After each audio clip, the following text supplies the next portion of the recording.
일부 국민성장 펀드의 도입과 탄생 배경. 안녕하세요, 투자자 여러분. 오늘은 요즘 금융시장에서 가장 뜨거운 키워드로 떠오른 국민성장 펀드에 대해 아주 깊이 있고 상세하게 파헤쳐보는 시간을 갖겠습니다. 뉴스나 신문, 기사를 통해 150조 원이라는 어마어마한 규모의 펀드가 조성된다는 소식 한 번쯤은 들어보셨을 겁니다. 하지만 내 소중한 자산이 들어가는 일인 만큼 궁금한 점도 많고 걱정되는 부분도 많으실 텐데요.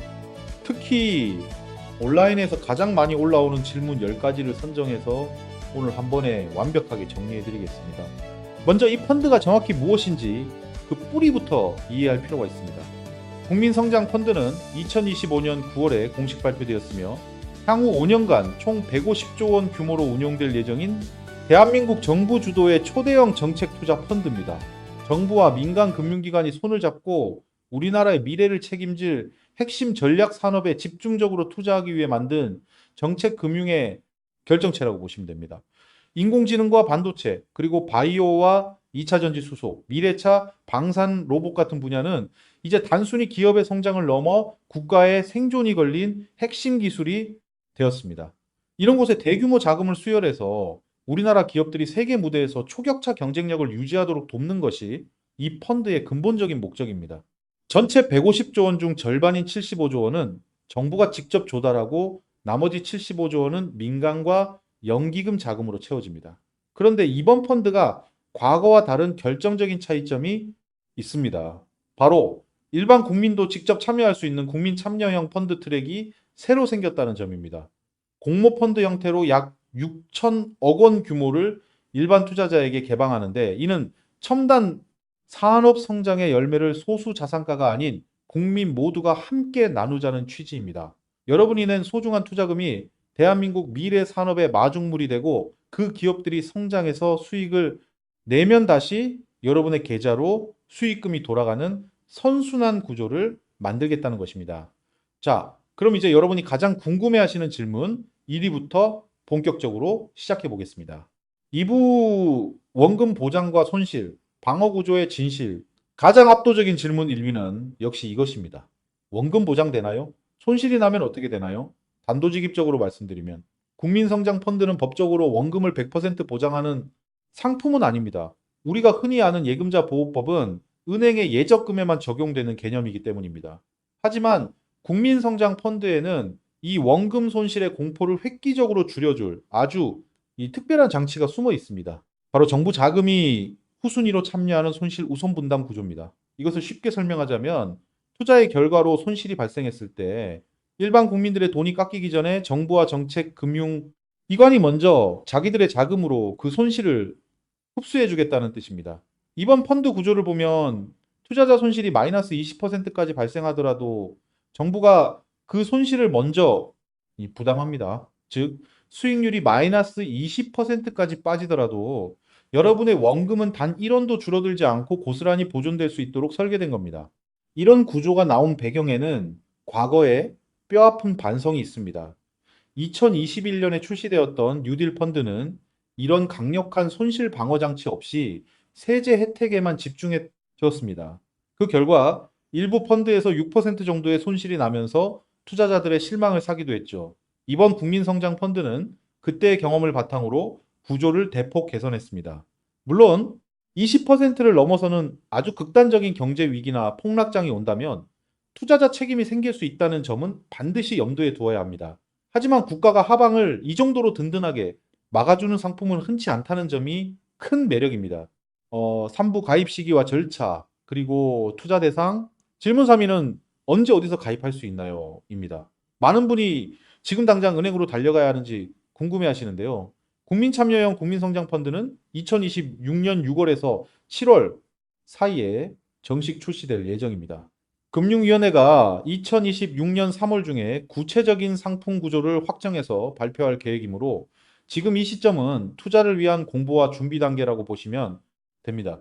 가입 채널은 일반적인 은행과 증권사를 통한 공모 방식이 유력하며 특히 국민성장 ISA라는 별도 계좌를 개설해서 가입하는 방식이 적극적으로 거론되고 있습니다. 관심 있는 분들은 산업은행의 국민성장펀드 공식 홈페이지를 수시로 확인하시거나 금융기관의 알림 서비스를 신청해 두시는 것이 좋습니다. 질문. 5위는 내 돈이 구체적으로 어떤 산업이나 기업에 투자되나요? 입니다.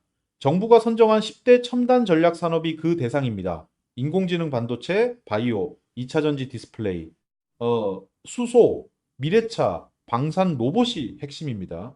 여기에 K 콘텐츠와 우주 항공 분야까지 포함됩니다. 단순히 삼성전자 같은 대기업 주식만 사는 것이 아닙니다.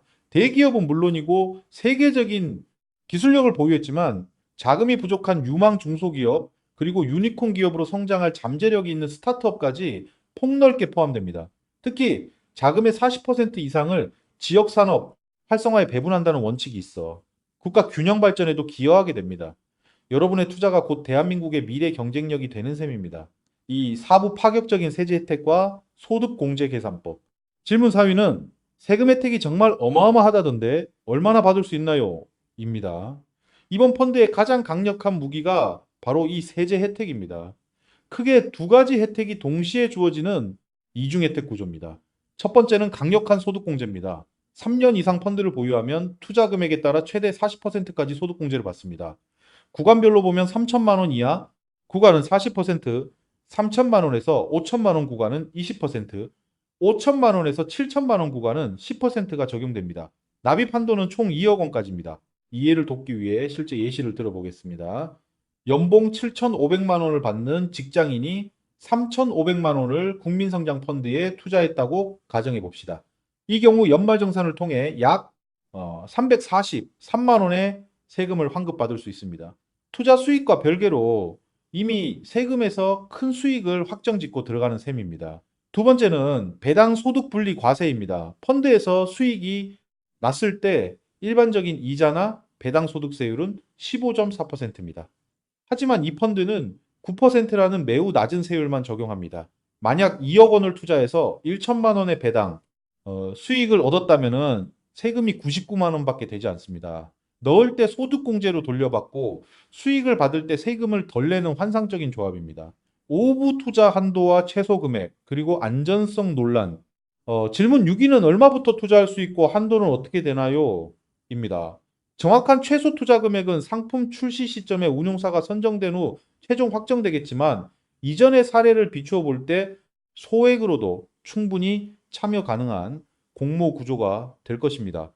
다만 세제 혜택을 극대화하고 싶다면 3천만 원이라는 숫자를 기억하세요.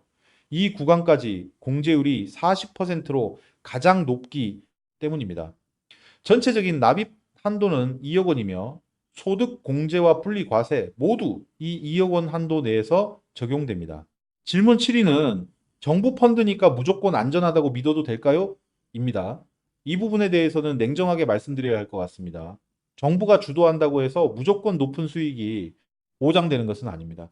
2021년 뉴딜 펀드의 사례를 다시 보면 만기 청산 결과 10개 펀드 평균 수익률이 14%에 그쳤습니다.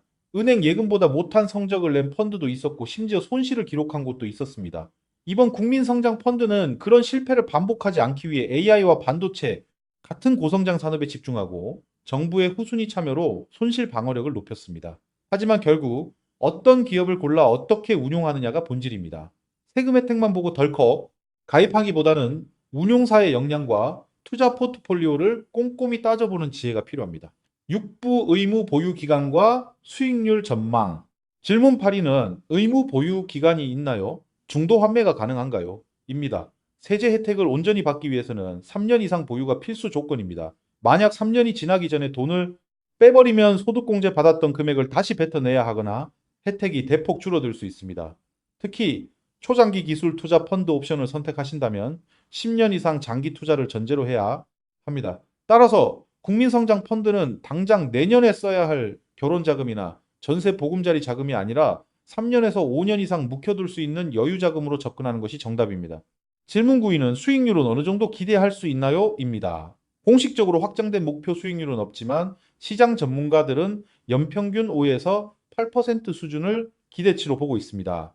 이전 뉴딜 펀드가 부진했던 것과 달리 지금은 AI와 반도체라는 확실한 메가 트렌드가 자리를 잡고 있어 성장 잠재력은 훨씬 높습니다. 무엇보다 중요한 것은 실질 수익률입니다. 소득, 공제와 분리과세 효과를 합치면 겉으로 보이는 수익률보다 훨씬 높은 체감 수익을 얻게 됩니다. 세율이 높은 고소득자일수록 이 효과는 드라마틱하게 커집니다. 7부 기업 지원 방법과 최종 투자 조언. 마지막 질문. 시비는 기업들도 지원을 받을 수 있나요? 신청은 어떻게 하나요? 입니다.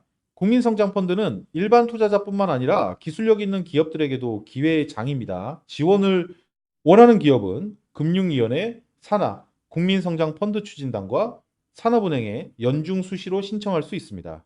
직접 지분 투자나 간접 펀드 투자 외에도 2%대의 초저리 대출 같은 파격적인 혜택이 준비되어 있습니다. 특히 AI 데이터 센터나 해상 풍력 같은 대형 인프라 프로젝트를 준비하는 기업이라면 반드시 관심을 가져야 합니다. 관련 문의는 산업은행 공식 홈페이지나 금융위원회 국민성장펀드 총괄과로 하시면 상세한 안내를 받으실 수 있습니다. 자, 오늘 국민성장펀드에 대해 가장 많이 묻는 10가지 질문을 모두 정리해드렸습니다. 마지막으로 가입을 고민하시는 분들께 3가지 당부를 드립니다. 첫째, 3년 이상 묶어둘 수 있는 여유 자금인가? 둘째, 내가 가입할 펀드의 운용사와 포트폴리오가 믿음직한가? 셋째, 내 소득 구간에서 세제 혜택이 실제로 얼마나 되는가? 이 3가지를 꼭 체크하시고 2026년 6월 출시 시점에 맞춰 현명한 판단 내리시길 바랍니다. 여러분의 소중한 투자가 개인의 자산 증식은 물론 대한민국의 미래 성장에도 큰 힘이 되기를 진심으로 응원합니다. 오늘 내용이 유익하셨다면 구독과 좋아요 부탁드립니다. 감사합니다.